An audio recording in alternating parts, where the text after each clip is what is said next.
Rich husband celebrates birthday with mistress unaware that pregnant wife is watching in tears. The notification came at 11:47 p.m. on a Tuesday, just as Emily Ellison was finally finding a comfortable position on the couch, her 7-month pregnant belly making sleep a distant luxury. The soft ping of her phone seemed harmless enough, another mindless social media alert she'd probably ignore. But this one was different. "You've been tagged in a photo by Glamour Makeup AZ. Emily's fingers hesitated over the screen. She didn't recognize the account. Her thumb moved instinctively to her belly, where little kicks reminded her that someone else was awake too, as if sensing her unease. The photo loaded slowly, pixel by pixel, like a cruel countdown. Las Vegas, the Bellagio's penthouse suite. She recognized it immediately. Grant had shown her pictures from business trips there before. Golden lighting, champagne flutes catching the city lights, a chocolate birthday cake with 40 blazing in elegant numbers. And there in the center of it all sat her husband of 8 years. Grant Ellison, the man who'd kissed her forehead that morning and promised to call during his boring tech conference in Phoenix, was laughing with his head thrown back, his arms wrapped around a woman Emily had never seen before. The woman wore a dress that cost more than most people's rent, her perfectly contoured face tilted toward Grant's with the kind of intimacy that made Emily's chest tighten. The caption read, "When your makeup artist accidentally tags the wrong Emily. Sorry, girl, but this party was everything. Vegas. Birthday vibes. Blessed." Emily's hands began to shake. Not the gentle tremor of fatigue, but something deeper. Something that reached into her bones and rattled them loose. She clicked on the woman's profile. Chloe Ramsey. 2.3 million followers. Fitness influencer. Every photo was a carefully curated display of abs, designer athleisure, and the kind of confidence that came from never having to worry about stretch marks or swollen ankles. The most recent story made Emily's world tilt sideways. There was Chloe, sitting in Grant's lap, both of them laughing at something off camera. The timestamp showed it was posted just 20 minutes ago. The caption made Emily's throat close. The birthday boy and his girl. Some secrets are worth keeping, until they're not. Vegas nights. My man. Emily stared at the screen until her eyes burned. The baby kicked again, harder this time, as if trying to break free from the tension radiating through her body. She thought about calling Grant. Her finger hovered over his contact, but something stopped her, a voice in her head that sounded suspiciously like her own professional training.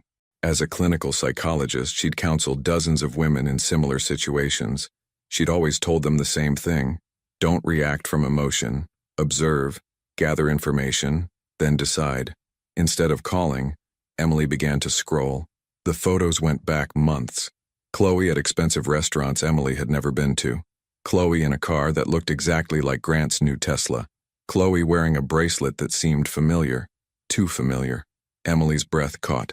She knew that bracelet. She'd admired it in a jewelry store window 3 months ago. Mentioned it to Grant during one of their rare date nights. He'd dismissed it as too flashy, said it wasn't her style. Apparently, it was someone else's. The room felt smaller suddenly, the walls pressing in. Emily's reflection stared back at her from the black TV screen. Disheveled hair, an old maternity shirt with a stain she couldn't identify, exhaustion written in the lines around her eyes. She looked like exactly what she was. A tired, pregnant woman who'd been replaced by someone younger, prettier, and infinitely more exciting. But as she sat there, feeling the weight of betrayal settle into her bones, something else began to emerge. Not anger, that would come later. Not desperation, she'd outgrown that years ago. This was something cooler, more calculated. Emily Ellison, the woman who'd built a successful therapy practice by understanding human nature, who'd guided countless people through their darkest moments, was done being the naive wife who waited at home. She opened her laptop and began to type. Not a confrontational message to Grant, not a furious comment on Chloe's profile. Instead, she opened a new document and began to make a list. Bank accounts, credit cards, insurance policies, property deeds, all the mundane details of a life built together, and all the weapons she'd need to tear it down. The baby kicked again, and this time Emily placed her hand on her belly with purpose. "Don't worry, little one," she whispered into the darkness. "Mama's got this." Outside, Scottsdale slept peacefully, unaware that in a modest house on Elm Street, a woman was making the kind of quiet decisions that would change everything. Emily saved the document and closed her laptop. Tomorrow, she would begin the most important performance of her life, pretending everything was normal while she systematically dismantled the illusion that had been her marriage. But tonight, she would grieve, for the woman she'd been, for the man she'd thought she'd married, for the family she'd believed they were building together. And when she was done grieving, she would become someone Grant Ellison had never seen before, someone he would learn to fear. What would you do if you discovered your husband's betrayal through a stranger's social media post while carrying his child? Would you confront him immediately, or would you stay silent and plan your next move like Emily? Tell us in the comments. We want to know how you would handle this heartbreaking situation. Emily woke to the sound of Grant's key in the front door. 7:23 a.m., right on schedule, just like he'd texted the night before. Landing early, see you for breakfast. Miss you.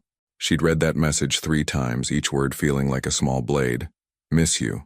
The same fingers that had typed those words had been wrapped around another woman's waist just hours earlier. You up? Grant's voice carried the forced cheerfulness of someone trying too hard to sound normal. His footsteps moved through the house with familiar confidence, the walk of a man who believed his secrets were safe. Emily sat up in bed, her hand instinctively moving to her belly. The baby was quiet now, as if sensing the importance of what was about to happen. She took a deep breath, summoning every technique she'd learned in her years of clinical practice. Neutral expression, controlled breathing, present, but not eager. In here, she called back, her voice steady. Grant appeared in the doorway looking exactly like the successful tech entrepreneur he was. Tailored shirt, expensive watch, the kind of tan that came from poolside meetings rather than actual work. His smile was practiced, the same one he used in board meetings and client presentations. "There's my beautiful wife," he said, crossing the room to kiss her forehead. The gesture felt rehearsed, like he was checking items off a list. Kiss wife. Check. Act normal. Check. Emily allowed the kiss, even managed a small smile. How was Phoenix? Boring as expected. Just a bunch of tech guys arguing about algorithms. Grant sat on the bed's edge, his hand briefly touching her belly. "How's our little one?" Our little one. The possessive pronoun made Emily's skin crawl, but she kept her expression soft. Active, especially at night. "Well, that's good, right? Means he's healthy." Grant had decided months ago that the baby was a boy, despite Emily's preference to wait and find out. Another small assumption in a marriage built on them. "The doctor says movement is always positive," Emily agreed. She watched Grant's face carefully, looking for any sign of guilt, any crack in his facade. But he was good at this, probably had been for months. "I brought you something," Grant said, producing a small wrapped box from his jacket pocket, the same jacket he'd worn while celebrating his birthday with Chloe Ramsey. Emily's throat tightened, but she managed to look pleased. "You didn't have to do that. I wanted to." He settled back against the headboard, pulling her closer. "Go on. Open it." Inside was a pair of diamond earrings, beautiful, expensive, and utterly impersonal. The kind of gift a guilty husband bought at an airport jewelry store, probably while texting his mistress about flight delays. "They're beautiful," Emily said, and meant it. They were also meaningless, which made them perfect for this moment. "I thought they'd look good with that blue dress you love," Grant said, already losing interest now that his obligation was fulfilled. "The one you wore to the Morrisons' anniversary party."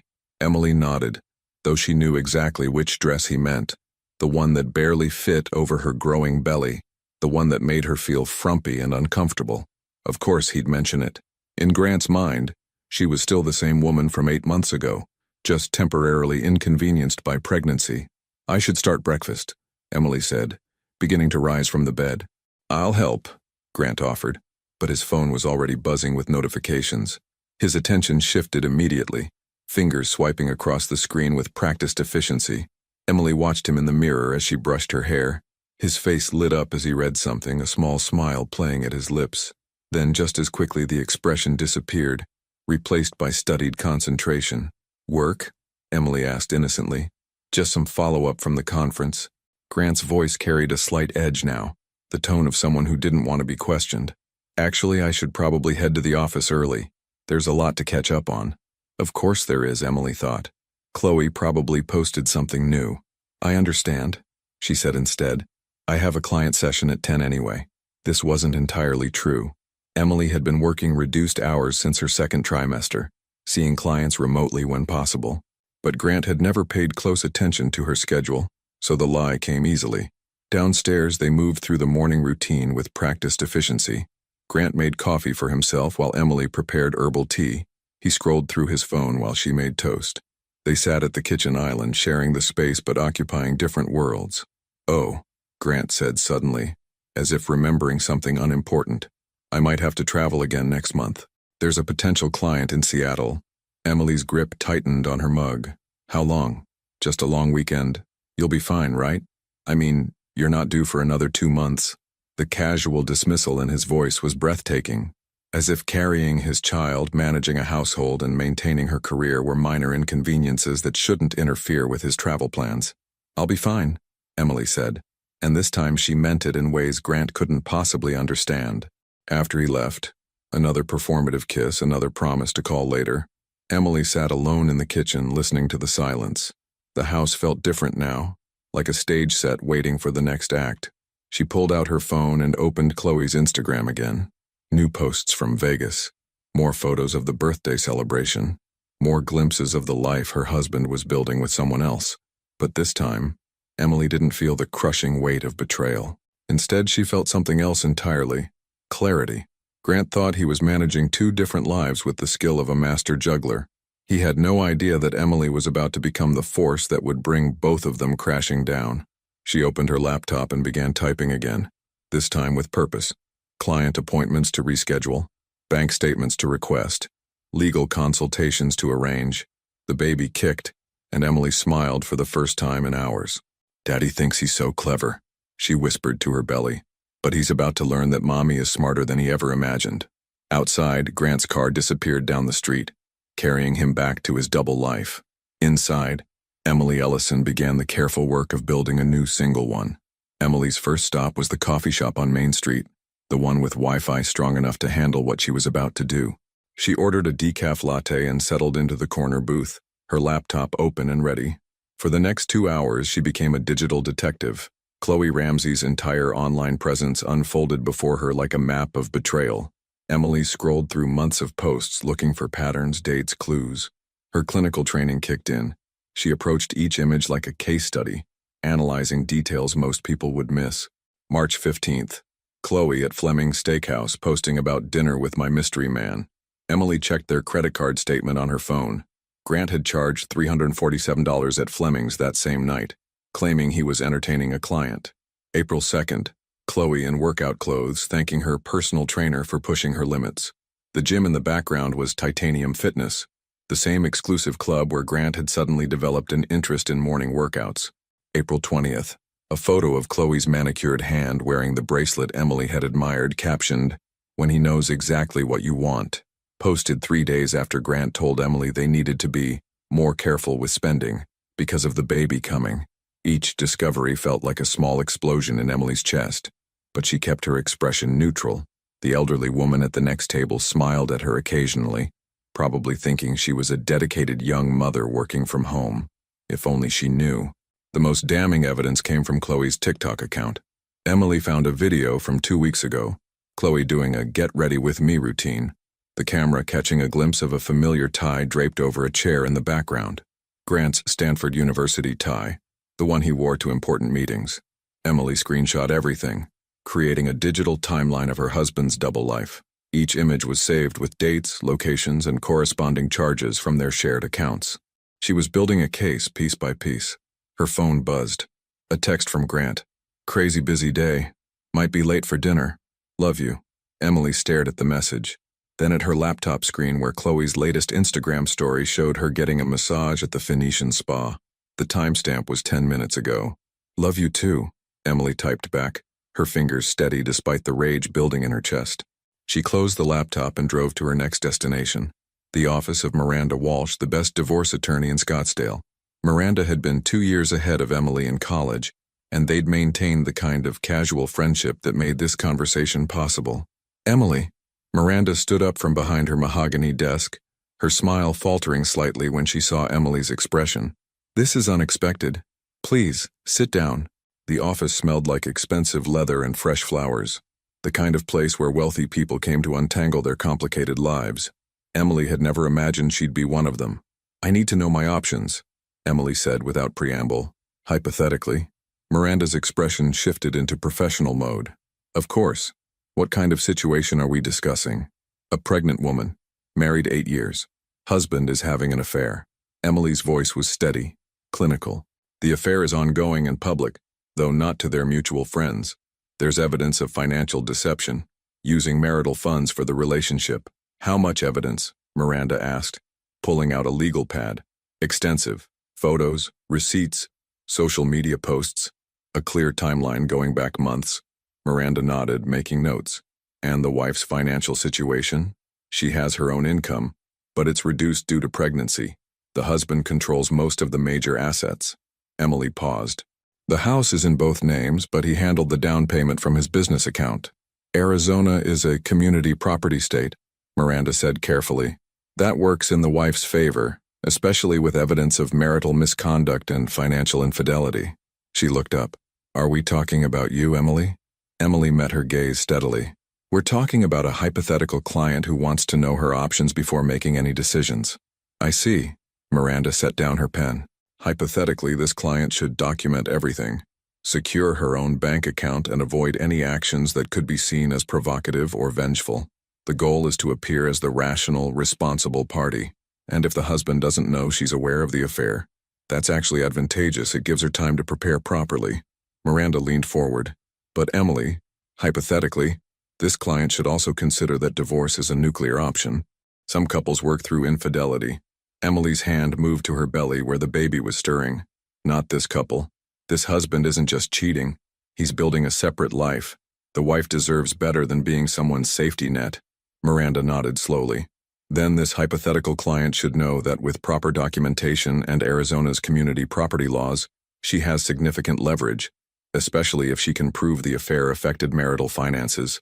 Emily left the office with Miranda's business card and a clear understanding of what came next.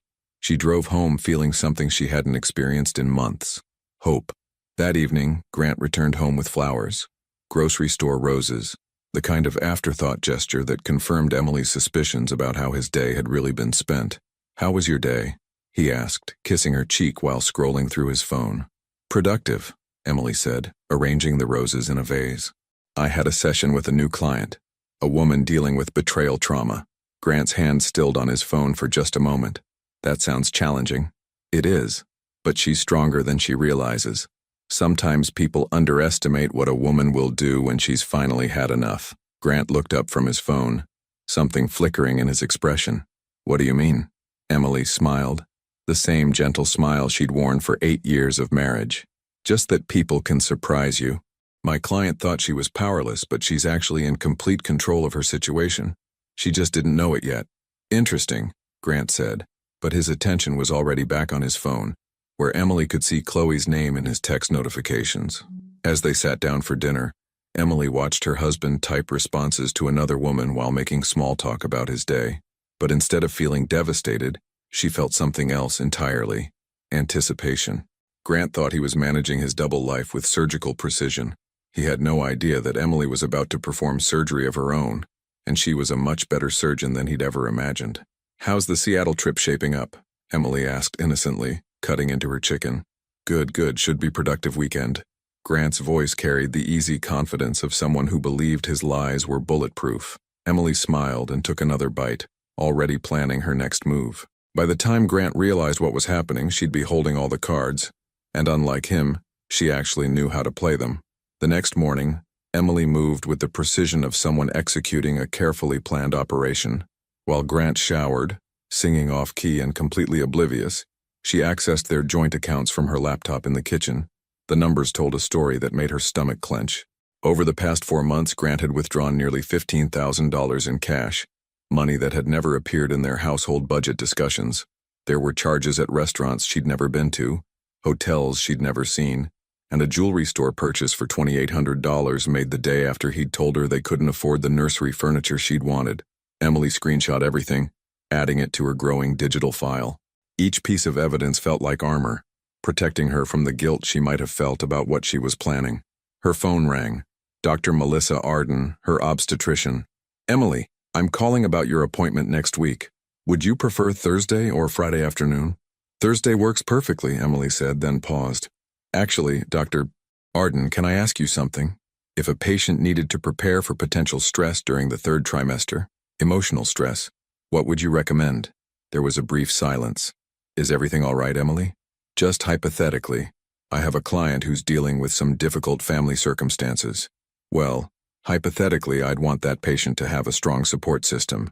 Someone to help with logistics, emotional support, maybe even temporary housing if needed. Dr. Arden's voice carried the careful tone of someone who understood more than she was saying.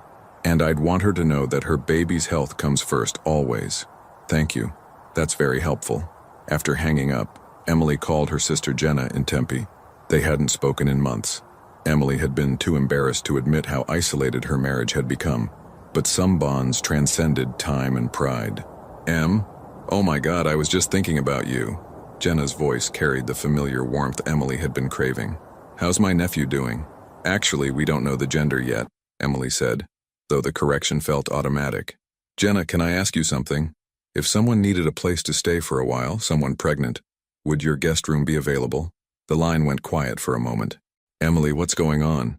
I can't explain everything right now, but I might need somewhere safe and quiet to think through some major life decisions. Would that be okay? Of course it would be okay. You're my sister. Jenna's voice turned fierce. Is Grant treating you badly? Because I never liked that pretentious, I'll explain everything soon, I promise.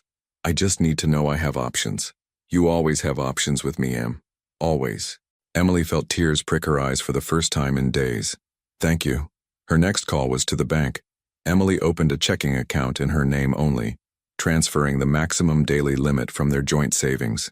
It wasn't enough to live on indefinitely, but it was enough to give her independence for the immediate future. The bank manager, a kind woman named Beverly, looked concerned when Emily explained she needed the account to be completely private. Mrs. Ellison, are you in some kind of trouble? We have resources if you're dealing with domestic issues. Nothing like that, Emily assured her. I'm just planning for some significant life changes and need to ensure my financial independence. Beverly nodded, understanding flickering in her eyes. You know, women in your situation, women planning major changes, often find it helpful to gather important documents ahead of time.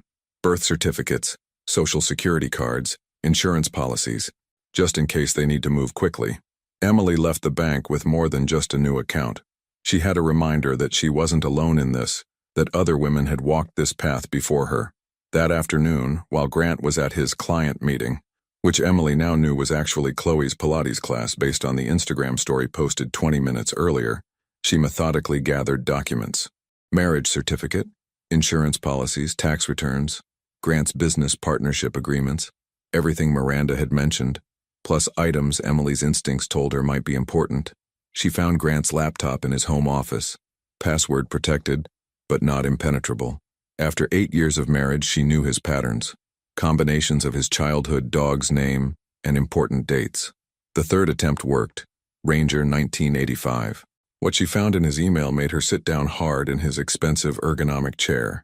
The conversation thread with Chloe went back 7 months, not 4, like Emily had estimated from social media. 7 months of planning weekend getaways, discussing Emily's pregnancy like it was an inconvenience and making promises about their future together, once Grant figured out the cleanest way to handle things. One email from 3 weeks ago made Emily's blood run cold. I know this is complicated with the baby coming, but we can't keep hiding forever. I'm tired of being your secret, G. My followers are starting to ask questions about my mystery man, and I hate lying to them. Maybe it's time to tell Emily the truth. She seems sweet. She'll probably be understanding if you explain that you two just grew apart. Grant's response was worse. Trust me, babe. Emily's not as understanding as she looks. She's got this whole therapist thing going on. She overanalyzes everything. If I tell her now while she's pregnant, she'll make it into some huge drama. Better to wait until after the baby comes and she's settled into the mom routine. Then we can transition more smoothly. Emily stared at the screen, her hands shaking slightly. Transition more smoothly, as if her life was just a logistical problem to be managed. As if 8 years of marriage, a pregnancy, and a shared future were just obstacles to be navigated around. She forwarded the emails to her private account, then carefully closed everything and returned Grant's laptop to its exact position. When Grant came home that evening, he found Emily in the nursery, folding tiny clothes and humming softly. "You seem happy," he observed, leaning against the doorframe. "I am," Emily said, and meant it. "I had a very productive day. Made some important plans for the future." "That's great, Em. Planning ahead is smart." Grant's attention was already drifting to his phone. "Actually, about that Seattle trip, it got moved up. I'll need to leave Friday instead of next weekend." Emily continued folding baby clothes, her movements calm and methodical. "That's fine. I've got plenty to keep me busy." "You sure? I know you've been feeling a little isolated lately." The concern in his voice might have been touching if Emily hadn't just read his emails describing her as a dramatic inconvenience. Instead, she smiled serenely. "Actually, I'm feeling more connected than I have in months. It's amazing what happens when you finally see the bigger picture." Grant nodded absently, already typing on his phone. That's good." Emily watched him walk away. This man who thought he was cleverly managing two women's lives without either of them catching on. He had no idea that one of those women had just finished reading his playbook. As she placed the last onesie in the dresser drawer, Emily felt her baby kick, strong and determined, like a reminder that she wasn't just fighting for herself anymore. "Don't worry, little one," she whispered. "Mama's got everything under control."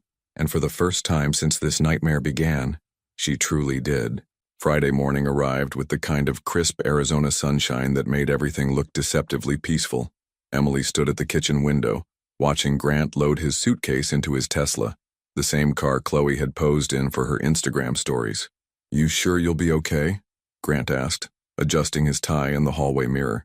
The Stanford tie was nowhere to be seen today. He'd probably packed it for Chloe to wear again.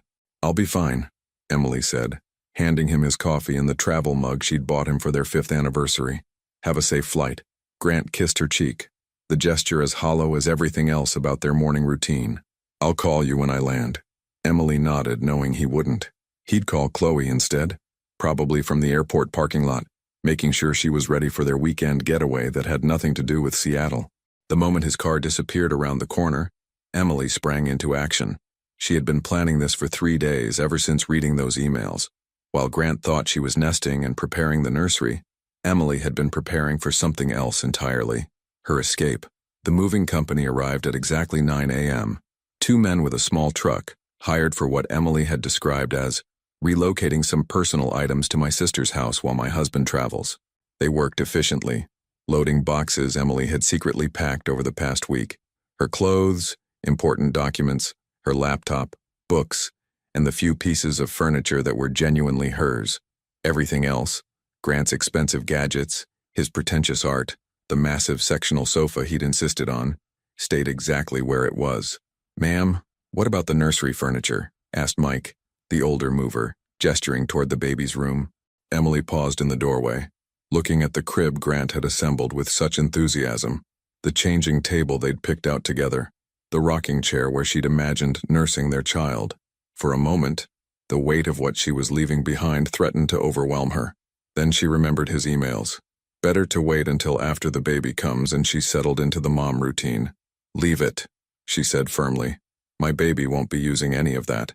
By noon, the house looked almost exactly as it had that morning, minus Emily's presence. She'd left no note, no explanation, no angry letter, just silence. The hardest part was changing her emergency contact information at the doctor's office, the bank, her workplace. Each form felt like erasing pieces of her old life, but also like reclaiming them.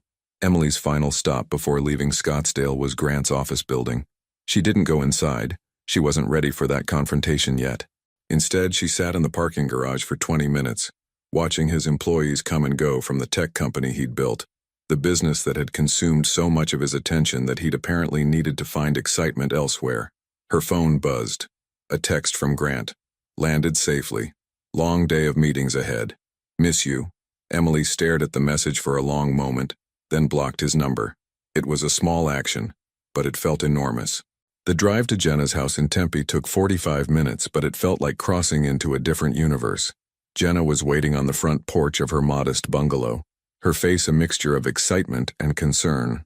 "Oh, Em," Jenna said, wrapping her sister in the kind of hug Emily hadn't realized she'd been starving for. "Look at you. You're glowing, but you look exhausted." "I'm tired," Emily admitted.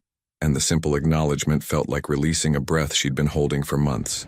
Jenna's guest room was small but sunny, with white curtains and a queen bed that Emily had helped pick out 2 years ago.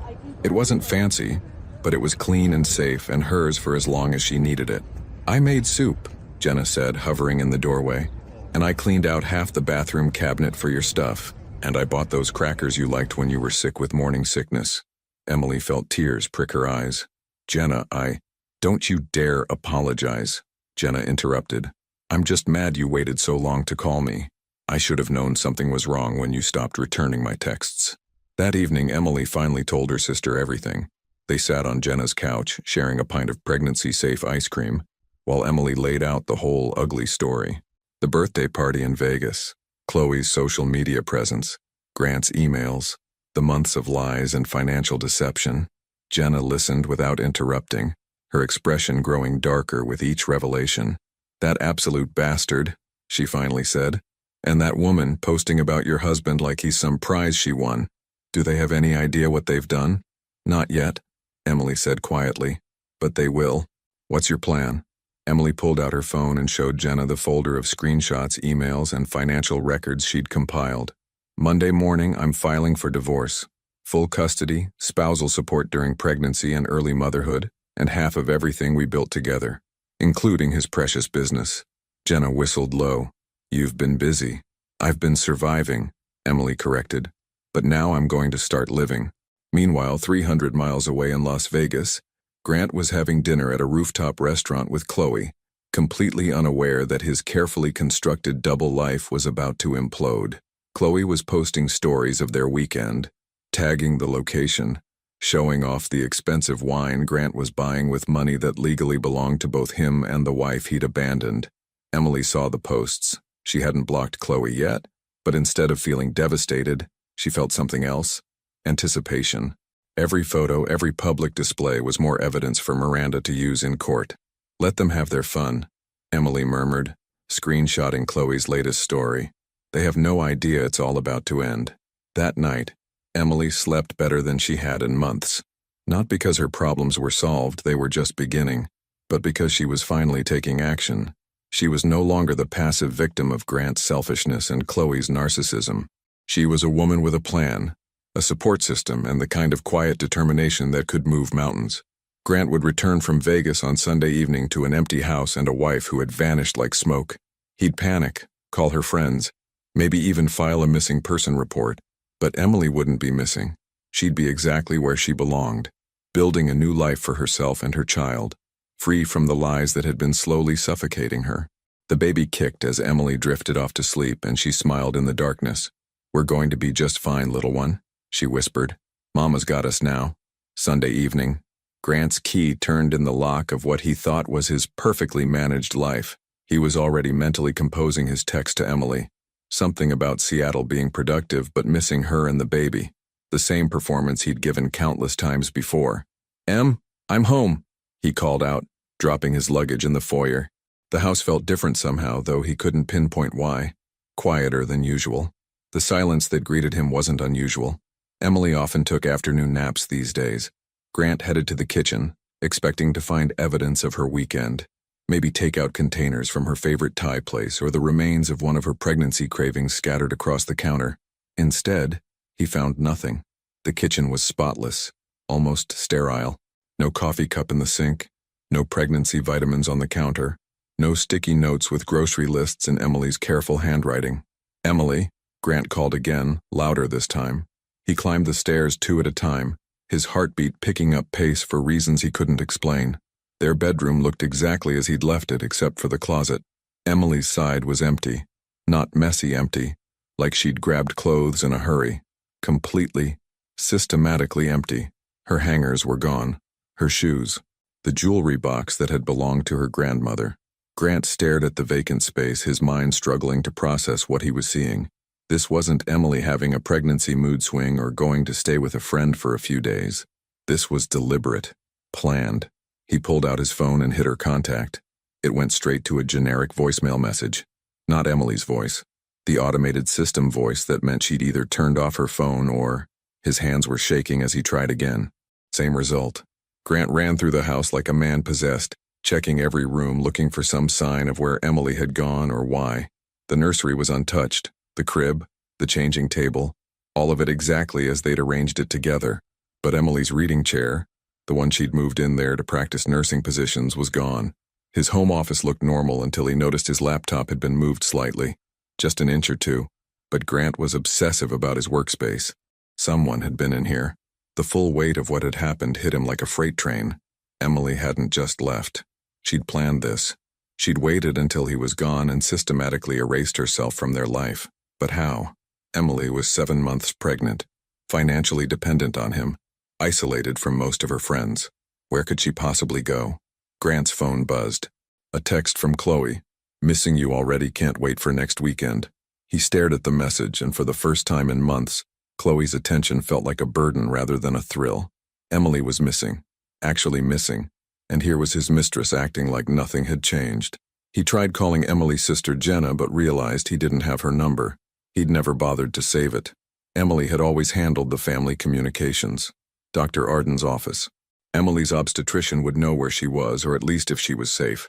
Grant found the number on their refrigerator, another small detail Emily had always managed, and called the emergency line. "This is Grant Ellison. My wife Emily is a patient of Dr. Arden's. She's 7 months pregnant and I can't find her. I'm worried something might have happened." The nurse on duty was polite but firm. "Mr. Ellison, I can't share patient information over the phone. If you're concerned about your wife's well-being, you should contact local authorities." "But she's pregnant. You have to tell me if she's—" "Sir, I understand your concern, but patient confidentiality laws are very clear. Have you tried contacting family members?" Grant hung up, frustrated and increasingly panicked. He tried Emily's college friend Miranda, found her law office number online, but of course no one answered on a Sunday evening. The house felt enormous and oppressive around him. Every empty space where Emily's things used to be seemed to mock him. The bathroom without her skincare products, the kitchen without her herbal teas, the living room without the pregnancy books she'd been reading. Grant poured himself a scotch and tried to think rationally. This was Emily. Sweet, accommodating Emily who'd never made a scene about anything in 8 years of marriage. She didn't have it in her to plan something this dramatic. Someone must have influenced her. Maybe that therapist friend she'd mentioned. Or her sister. His phone rang. For a heart-stopping moment he thought it might be Emily. Instead, Chloe's face filled the screen. "Hey, baby," she purred. "I just posted the cutest throwback from Vegas. Did you see it?" "Chloe, I can't talk right now." "What's wrong? You sound weird." Grant paused, realizing he had no idea how to explain this. Chloe knew he was married, but she'd never shown much interest in the details of his home life. It was part of what made their relationship exciting. No messy emotional complications. "Emily's gone," he said finally. "Gone? Like on a trip?" "No. She moved out. Took all her stuff. She's not answering her phone." There was a pause. "Oh, wow. I mean, is that really such a bad thing?" "You've been talking about telling her anyway." Grant felt something cold settle in his stomach. "Chloe, she's 7 months pregnant." "Right, but—" "Grant, maybe this is actually perfect timing. Like, the universe making the decision for you? Now you don't have to have that awkward conversation about us." The casual callousness in Chloe's voice hit Grant like a slap. This was his pregnant wife they were discussing, not some inconvenient business obstacle. "I have to go," he said abruptly. "Wait, are you mad at me? I didn't do anything wrong here." "You're the one who said—" Grant hung up and immediately felt the silence of the house close around him again. For the first time in months, he found himself thinking clearly about what he'd done. Not just the affair, but everything leading up to it. The way he'd dismissed Emily's attempts to connect. The way he'd made financial decisions without consulting her. The way he'd planned a future with Chloe while Emily was carrying his child. He tried calling Emily one more time, still straight to voicemail. This time he left a message. "Em, it's me. I came home and you're gone. I don't know where you are or why you left, but please call me back. I'm worried about you and the baby. Whatever's wrong, we can fix it. Just please come home." Grant ended the call and sat in his empty house, finally understanding that his carefully managed double life had just collapsed completely. He'd been so focused on keeping Emily from finding out about Chloe that he'd never considered the possibility that Emily might find out and choose to leave without giving him a chance to explain. The scotch tasted bitter as he scrolled through his phone, looking for anyone who might know where his wife had gone. But as he looked at his contact list, Grant realized something unsettling. He didn't really know Emily's life anymore. Her friends, her support system, even her daily routines had become background noise to him. He'd been so busy building a secret life with Chloe that he'd lost track of the real life he was supposed to be living with Emily. And now, it seemed, Emily had decided she didn't want to be background noise anymore. Grant finished his drink in the gathering darkness, finally understanding that this wasn't a pregnancy mood swing or a temporary rebellion. This was Emily fighting back, and he had no idea what she was planning to do next. Monday morning arrived with the kind of Arizona heat that promised another scorching day. Emily sat in Miranda Walsh's office at exactly 9 a.m., her folder of evidence neatly organized on the mahogany desk between them. "My God, Emily," Miranda said, scrolling through the printed emails on her tablet. "This is comprehensive. When did you say you started documenting?" "The night I found out. About a week ago." Emily's voice was steady, professional. She'd slept better in Jenna's guest room than she had in months in her own bed. "I want to file today." Miranda looked up from the screen. "Are you sure you don't want to take more time to think about this? Divorce is permanent, Emily.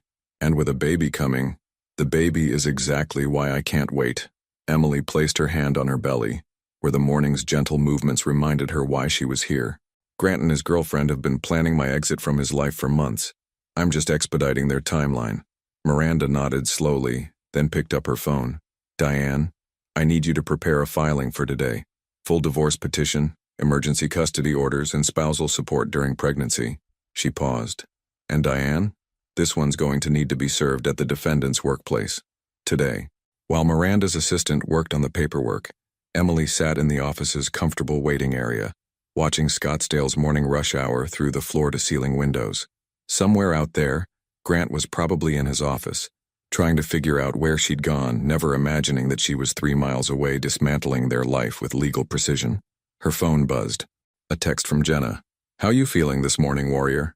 Emily smiled, typing back, "Like I should have done this months ago." 2 hours later, Miranda emerged from her office with a stack of papers that represented the end of Emily's marriage. "Everything's ready," Miranda said.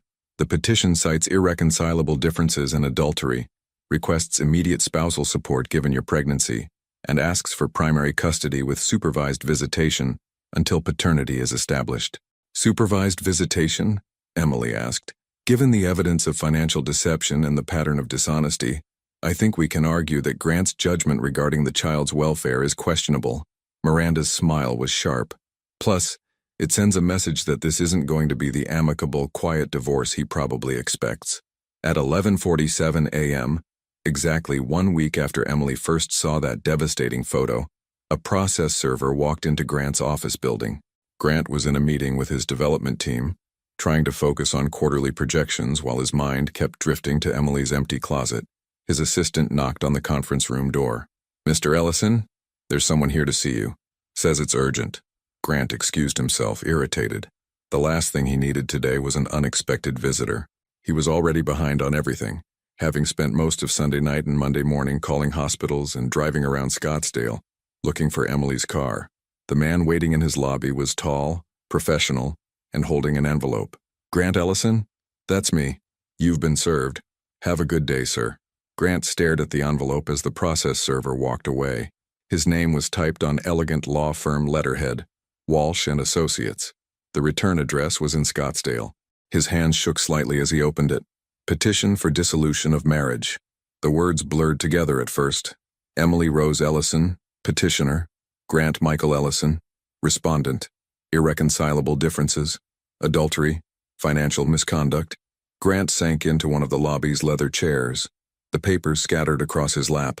Emily wasn't just hiding from him. She was divorcing him. She'd hired a lawyer, filed papers, and started legal proceedings while he'd been panicking about her safety. His phone rang.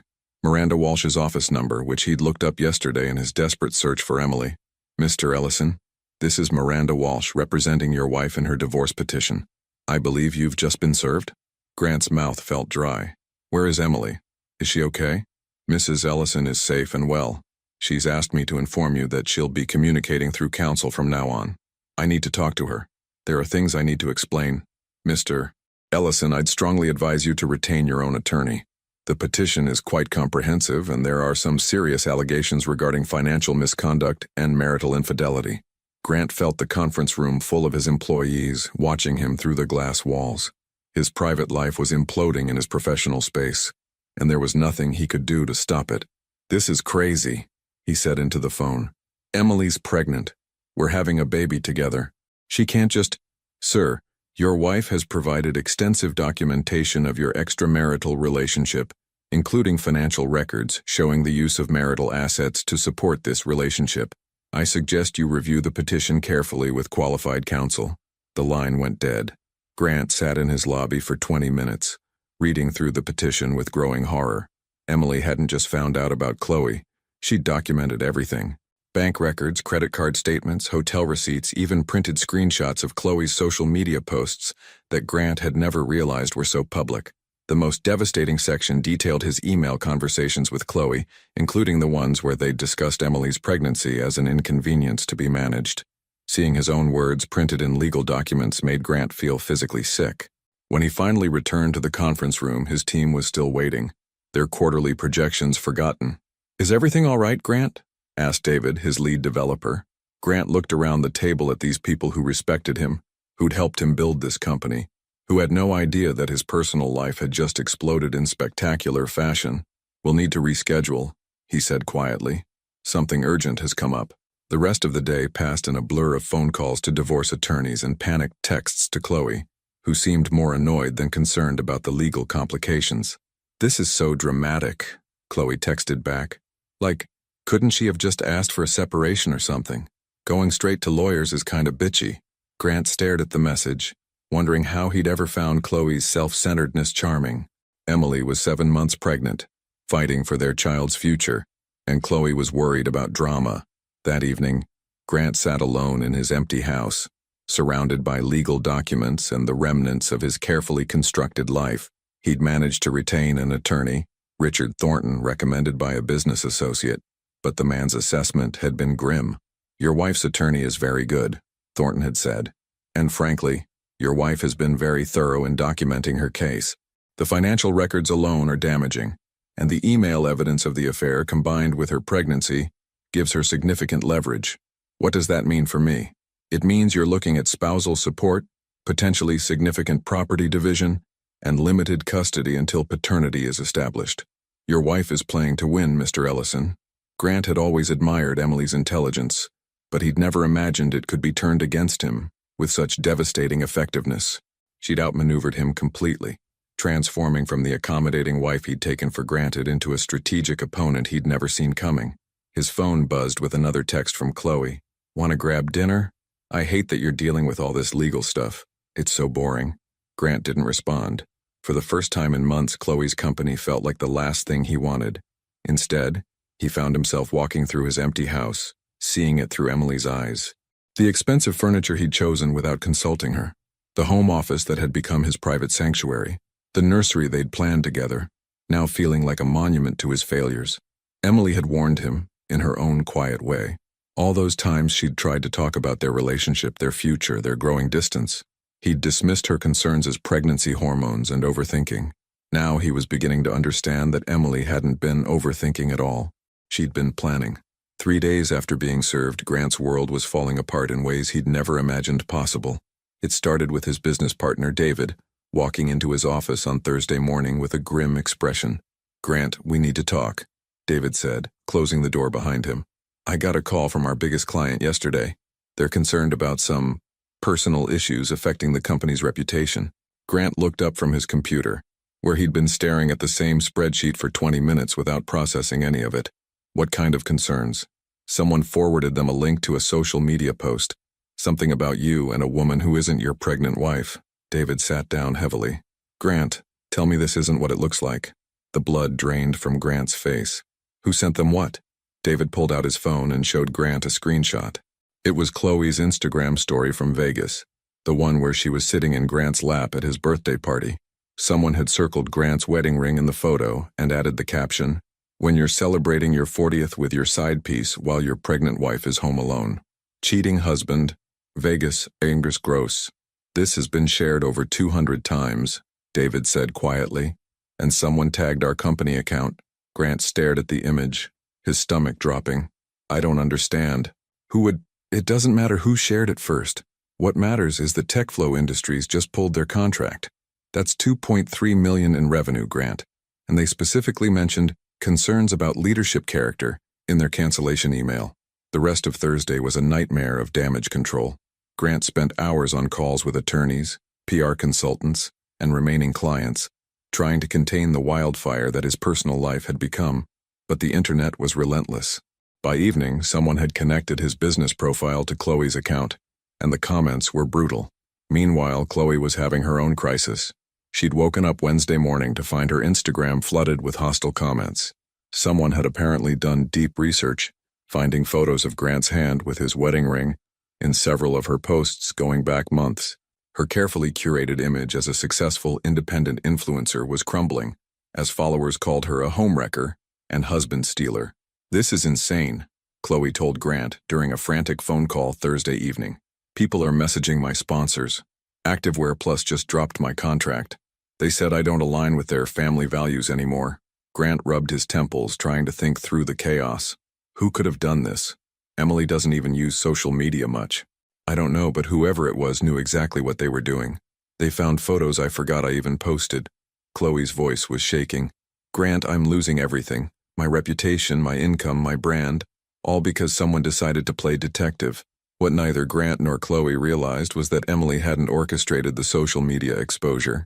She'd been too focused on legal strategy to worry about public humiliation.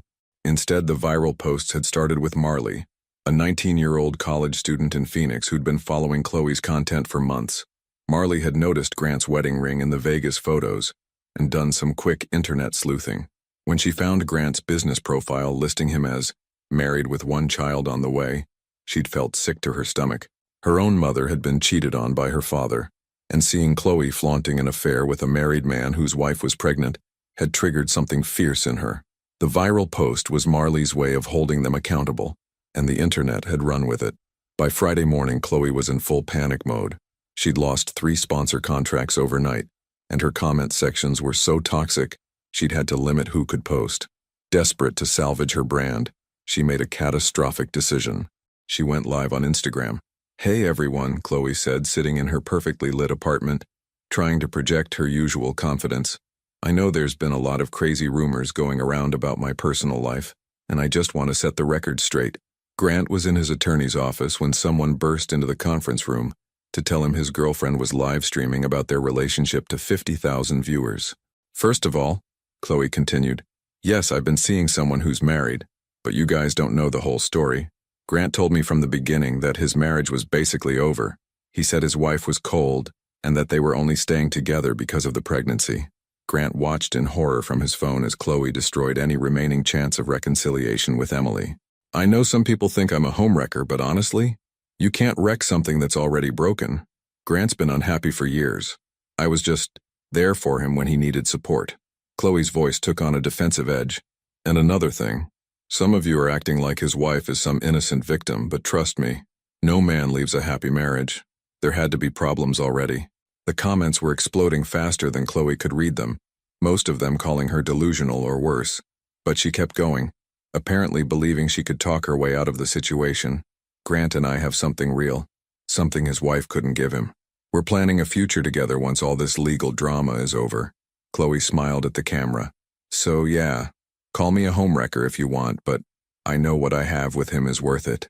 Grant ended the live stream remotely from his phone, but the damage was done. Clips of Chloe's confession were already being shared across platforms, and his attorney was looking at him with the expression of someone watching a train wreck in slow motion. Mr. Ellison, Richard Thornton said carefully, I strongly suggest you distance yourself from Ms. Ramsey immediately. Her statements about your marriage and your wife could be used against you in custody proceedings. But Grant barely heard him. All he could think about was Emily, 7 months pregnant, possibly watching Chloe describe their marriage as basically over, and Emily herself as cold and inadequate. That evening, Grant tried calling Emily one more time, knowing it would go to voicemail but needing to try anyway. Em, it's me again. I know you probably saw what Chloe said today. None of that is true. None of it. I never said those things about you, and I never told her our marriage was over. I'm, I made a terrible mistake, but I never stopped loving you. Please just give me 5 minutes to explain, that's all I'm asking for. He hung up and sat in his empty house, finally understanding the full scope of what he'd lost. It wasn't just Emily and their child. It was his reputation, his business relationships, and his sense of himself as a decent person. Chloe had revealed herself to be selfish and delusional, willing to destroy Emily's reputation to save her own. And Grant realized that he'd chosen this person over his wife, his pregnant wife who was building their child while he was building a fantasy, with someone who didn't even understand what love looked like. His phone buzzed with a text from an unknown number. "This is Emily. Stop calling. My lawyer will contact you about custody arrangements after the baby is born. Don't contact me again." Grant stared at the message, and for the first time since this all began, he started to cry. Not because he was losing Chloe. He was finally seeing her clearly for the first time, but because he was losing Emily, and unlike Chloe's dramatic live-stream confessions, Emily's quiet strength was real. She was protecting their child from the chaos he'd created, and she was doing it with the kind of dignity he'd never possessed. Grant had thought he was managing two relationships successfully. Instead, he'd managed to destroy everything that actually mattered, while the woman he'd thought he loved revealed herself to be exactly the kind of person who would blame a pregnant woman for her husband's infidelity. The house felt emptier than ever as Grant realized that Emily wasn't coming back, and for the first time he understood that she shouldn't. 2 weeks later, Emily stood in the mirror of Jenna's bathroom adjusting the navy blue dress that had become her armor for court appearances. At 8 months pregnant, she moved with the careful grace of someone who had learned to carry more than just a child. She carried the weight of rebuilding an entire life. Today was the hearing for temporary custody and support arrangements. Emily had been dreading this moment, not because she doubted her case, but because it would be the first time she'd seen Grant since disappearing from their house. "You look strong," Jenna said from the doorway, holding Emily's prenatal vitamins and a bottle of water. Like someone who knows exactly what she's worth, Emily smiled, placing her hand on her belly where the baby was doing morning stretches. "I do know what I'm worth. It just took me a while to remember." The courthouse in downtown Phoenix was imposing, all glass and steel reaching toward the desert sky. Emily walked in flanked by Miranda, her confidence growing with each step. She'd spent weeks preparing for this moment, not just legally, but emotionally. Grant was already seated at the defendant's table with his attorney, Richard Thornton. He looked terrible, thinner, exhausted, wearing a suit that seemed too big for him now. When Emily entered the courtroom, he turned to look at her and she saw something in his eyes she'd never seen before. Genuine remorse, mixed with desperation. Emily kept her expression neutral, focusing on Miranda's quiet instructions and the paperwork spread before them. She refused to let Grant's appearance affect her resolve. Judge Patricia Winters called the court to order, her silver hair and serious demeanor commanding immediate respect. She reviewed the case file with the kind of thorough attention that made both sides nervous. "This case involves some serious allegations," Judge Winters began. "Financial misconduct, adultery, and questions of child welfare. Mr. Thornton, your client wishes to make a statement?" Grant's attorney stood.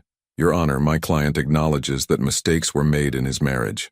However, he strongly disputes the characterization of his actions as financial misconduct, and he's prepared to take full responsibility for supporting his child." "I see," Judge Winters said, then turned to Miranda. "Ms. Walsh, your client has provided extensive documentation. Walk me through the financial evidence." For the next hour, Miranda methodically presented Emily's case. Bank records showing $23,000 in unexplained withdrawals and charges. Credit card statements documenting expensive dinners, hotels, and jewelry purchases that Emily had never seen. Email evidence of Grant planning to leave Emily after the baby was born, while continuing to use their joint accounts to fund his relationship with Chloe. The most damaging moment came when Miranda played audio from Chloe's livestream, where she'd claimed Grant said his marriage was basically over, and described Emily as cold. Grant visibly flinched as Chloe's voice filled the courtroom. "No man leaves a happy marriage. There had to be problems already." "Your Honor," Miranda said, "this public humiliation of my client while she was 8 months pregnant demonstrates a pattern of callous disregard for her well-being and that of their unborn child." Judge Winters took notes throughout, her expression growing more stern as the evidence mounted. When it was time for Grant's defense, Richard Thornton did his best, but there wasn't much to work with. "Your Honor, my client made poor personal choices, but he's committed to being a responsible father. He's prepared to pay substantial support and requests joint custody once paternity is established. Mr. Ellison, Judge Winters said, addressing Grant directly, do you wish to make a statement? Grant stood slowly, looking across the courtroom at Emily. For a moment their eyes met, and Emily saw the man she'd married 8 years ago, before the success, before Chloe, before the lies that had poisoned everything between them. Your Honor, I want to say that Emily is an exceptional woman and will be an exceptional mother. She doesn't deserve what I put her through. Grant's voice was steady, but quiet.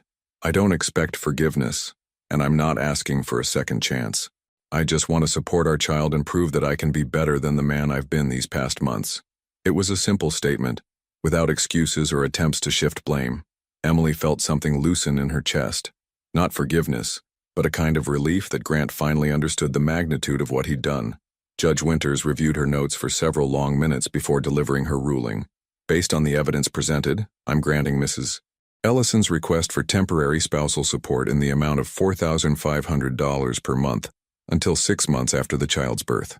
Mr. Ellison will also cover all medical expenses related to the pregnancy and delivery. Grant nodded, accepting the financial obligations without protest.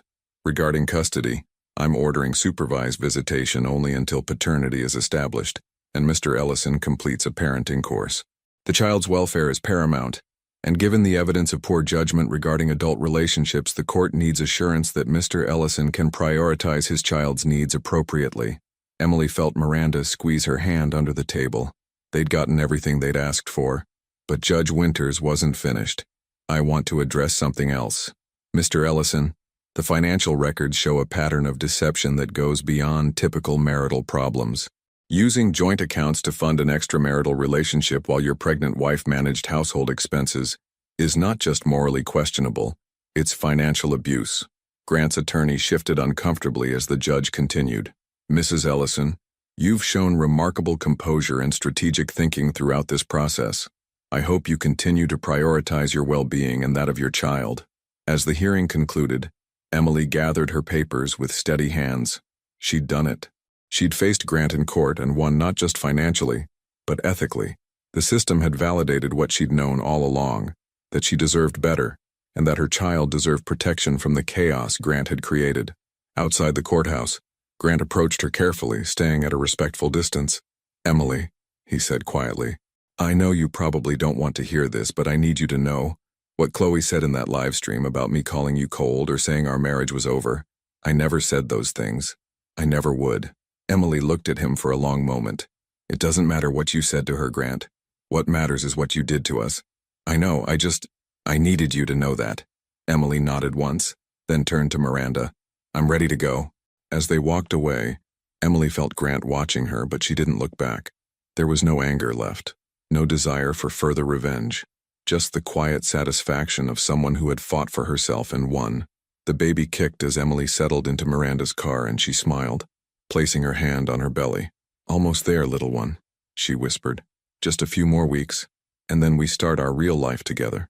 Behind them, Grant stood alone outside the courthouse, finally understanding that some mistakes couldn't be undone, no matter how much you regretted them. Emily was moving forward, building something new and strong without him. And for the first time since this all began, Grant realized that was exactly what she should do. 3 weeks later, at 2:47 a.m. on a quiet Tuesday morning, Emily's water broke. The contractions had started gently during dinner at Jenna's kitchen table, like waves lapping at a distant shore. By midnight, they'd become urgent demands that could no longer be ignored. Emily sat in the passenger seat of Jenna's Honda, breathing through another wave of pain while her sister navigated the empty Phoenix streets toward Scottsdale Healthcare. You're doing amazing, Em, Jenna said, her knuckles white on the steering wheel. Just keep breathing. We're almost there. Emily nodded, unable to speak as another contraction peaked. But beneath the physical intensity, she felt something unexpected. Peace. For the first time in months, she wasn't worried about Grant's lies or Chloe's drama or legal proceedings. There was only this moment, this transition into the life she'd been building brick by brick since that devastating night when she'd first seen their betrayal. The delivery happened faster than anyone expected. Noah Alexander Ellison entered the world at 4:23 a.m., weighing 7 pounds, 2 ounces, with a full head of dark hair and Emily's determined expression. When the nurse placed him on Emily's chest, still slippery and perfect, Emily began to cry, not from pain or exhaustion, but from overwhelming relief. "Hello, beautiful boy," she whispered against his tiny forehead. "I'm your mama, and we're going to be just fine." Noah's eyes opened, unfocused but alert, as if he was taking inventory of this new world he'd entered. Emily traced his miniature fingers, marveling at the perfect crescents of his fingernails, the way his mouth moved in sleep like he was already forming words. Jenna stood beside the hospital bed, tears streaming down her face. He's perfect. Absolutely perfect." Emily looked up at her sister, this woman who'd given her sanctuary when she'd needed it most, and felt her heart expand in ways she hadn't known were possible. "Thank you," Emily said simply, "for everything, for believing in me when I couldn't believe in myself." The next few hours passed in a haze of feeding attempts, gentle examinations, and the quiet bustle of hospital routines. Emily's phone buzzed occasionally with congratulations from Miranda, her obstetrician, and a few close friends who'd rallied around her during the divorce proceedings. She didn't respond to any messages. Today belonged to her and Noah, nobody else. At noon, a nurse knocked softly on the door. "Mrs. Ellison? There's someone here asking about visiting. A Grant Ellison? Says he's the father." Emily looked down at Noah, sleeping peacefully in her arms after his first successful feeding. She'd been expecting this moment, had prepared for it during the long nights of pregnancy when she'd imagined every possible scenario. "Tell him visiting hours are from 2 to 4, Emily said calmly, "and that visits are limited to 15 minutes per my request." The nurse nodded and left.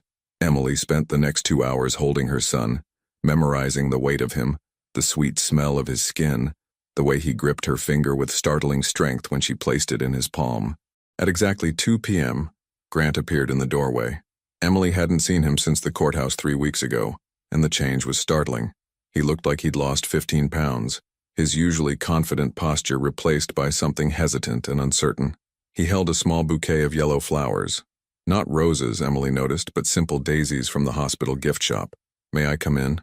he asked quietly. Emily nodded, adjusting Noah slightly so Grant could see him clearly. Grant approached the bed slowly, as if he were in a museum viewing something precious and fragile. When he saw Noah's face, his breath caught audibly. God, Emily, he's beautiful."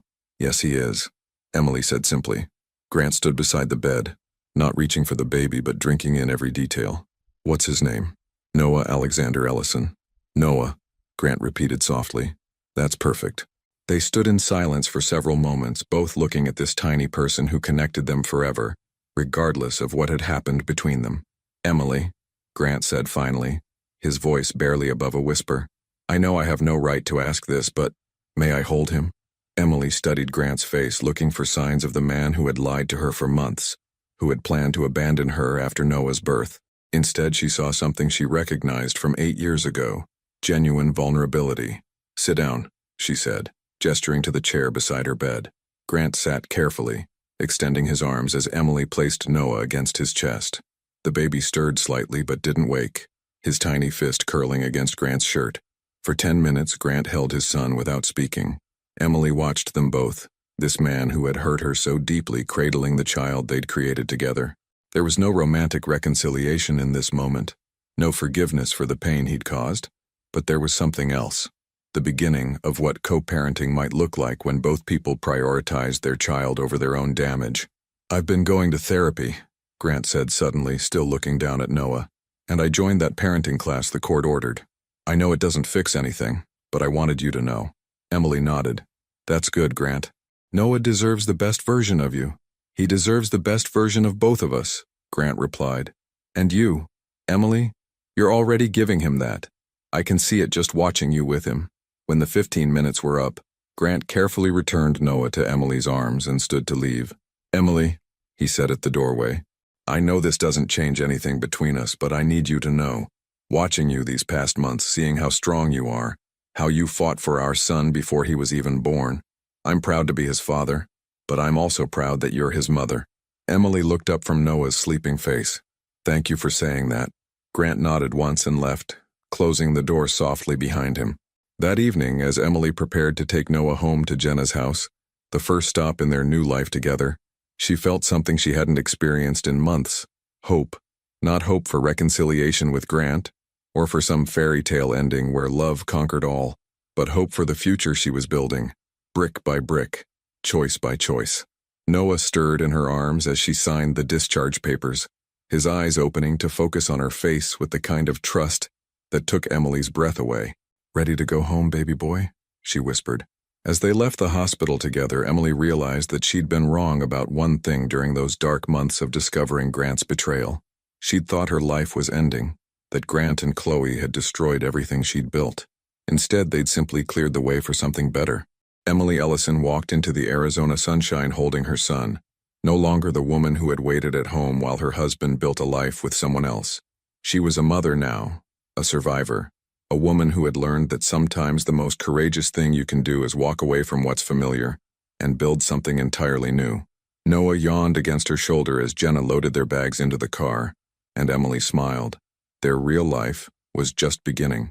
6 months later, Emily stood in the doorway of her new apartment, watching 6-month-old Noah practice sitting up on his playmat. Sunlight streamed through the windows of the cozy 2-bedroom place in Tempe she'd found near Jenna's house. It wasn't grand or impressive, but it was theirs, bought with the divorce settlement and furnished with careful choices that reflected who Emily had become. Noah babbled happily, reaching for a soft toy with the kind of determined focus that reminded Emily daily of her own newfound strength. His dark hair had lightened to brown, and his eyes, Grant's eyes, she had to admit, sparkled with curiosity about everything around him. "Mama's got to get ready for work, baby boy," Emily said, settling beside him on the carpet. She'd returned to her therapy practice 3 months ago, working from a small office downtown. Her client base was growing steadily, many of them women navigating their own difficult transitions. Her phone buzzed with a text from Grant. "Picking up Noah at 2 p.m. for our Saturday visit." "Thank you." Emily smiled slightly. Grant's supervised visits had become unsupervised 3 months ago, after he'd completed parenting classes and demonstrated consistent, responsible behavior. He was a good father to Noah, attentive, patient, and completely devoted during his designated times. Their co-parenting relationship had evolved into something functional and respectful, built on their shared love for their son, rather than any lingering romantic connection. Emily had heard through mutual acquaintances that Chloe had moved to Los Angeles, attempting to rebuild her influencer career after the scandal had permanently damaged her brand. Grant never mentioned her, and Emily never asked. That chapter of all their lives was closed. As Emily changed Noah's diaper and prepared his bag for Grant's visit, she reflected on the woman she'd been 6 months ago, broken, betrayed, but somehow finding the courage to fight for herself and her unborn child. That woman felt like a different person now, someone Emily remembered fondly but could barely recognize. The doorbell rang at exactly 2 p.m. Grant had become punctual to the point of obsession, as if proving his reliability in small ways might somehow balance the massive ways he'd failed before. "How's my boy?"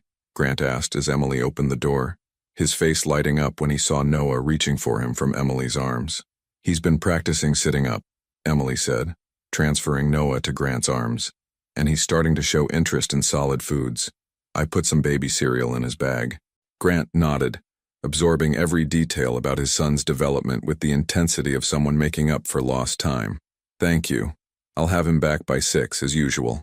As Emily watched Grant buckle Noah into the car seat with practiced ease, she felt the familiar mixture of emotions that these handoffs always brought. Gratitude that Noah had a father who loved him, sadness for the family they might have been, and peace with the family they actually were. That evening, after Noah was fed and sleeping peacefully in his crib, Emily sat on her small balcony with a cup of tea, looking out at the Tempe skyline. Her phone rang. Jenna, calling for their weekly check-in. "How are you, really?" Jenna asked, the same question she'd been asking for months. "Happy," Emily said, and meant it completely. Not the kind of happiness I thought I wanted 6 months ago, but something better, something I built myself. "I'm proud of you, Em. You know that, right?" Emily smiled, thinking of all the people who had supported her through the darkest period of her life. Miranda, who had fought fiercely for her in court. Dr. Arden, who had monitored her pregnancy with extra care. The nurses at the hospital who had celebrated Noah's birth like he was their own grandchild. Even strangers like Beverly at the bank, who had helped her take the first steps toward independence. "I'm proud of me too," Emily said. Finally. After hanging up, Emily checked on Noah one more time before heading to bed. He was sleeping on his back, his tiny fists curled beside his head, his breathing steady and peaceful. Emily touched his cheek gently, marveling as she did every night at the miracle of his existence. "Sweet dreams, my love," she whispered. "Tomorrow we're going to have another beautiful day together." As Emily prepared for bed in her own bedroom, a space that belonged entirely to her, decorated with things that made her happy rather than things that impressed others, she thought about the woman who had discovered her husband's betrayal through a stranger's social media post. That woman had been devastated, but she had also been stronger than she knew, strong enough to investigate, to plan, to leave, to fight, and ultimately to rebuild. She had been strong enough to become the woman Emily was now, a mother, a survivor, a person who knew her own worth and refused to accept anything less than she deserved. Emily's reflection was interrupted by her phone buzzing with a text from an unknown number. "Hi, this is going to sound weird, but I'm the girl who originally posted about your ex-husband and that influencer. I've been following your story through mutual friends, and I just wanted to say you're amazing. You showed me what real strength looks like. Thank you." Emily stared at the message for a moment, then typed back, "Thank you for holding them accountable when I couldn't. Sometimes the universe sends us exactly the help we need, exactly when we need it." As she set her phone aside and turned off the lights, Emily realized that her story wasn't really about betrayal or revenge, or even justice. It was about transformation, the way a person could be broken by circumstances beyond their control, and still choose to rebuild themselves into something stronger and more authentic than they'd ever been before. Grant and Chloe had thought they were writing Emily's ending. Instead, they had simply given her the opportunity to write her own beginning. In the nursery down the hall, Noah stirred in his sleep, and Emily smiled in the darkness. Tomorrow would bring new challenges, new opportunities, new moments of joy with her son. But tonight, for the first time in longer than she could remember, Emily fell asleep knowing that whatever came next, she was ready for it. She had learned the most important lesson of all, that sometimes the most beautiful life begins the moment you find the courage to walk away from the one that's slowly killing you. Would you have had the courage to investigate your partner's betrayal the way Emily did, building a case while pretending everything was normal? Or would you have confronted them immediately, risking the chance to prepare for your future? Your participation in the channel is very important. Please leave your opinion in the comments. I hope you enjoyed today's video. If you did, please leave a like to help me out, and don't forget to subscribe to the channel so you don't miss out on the next stories. Thanks for watching, and see you in the next video.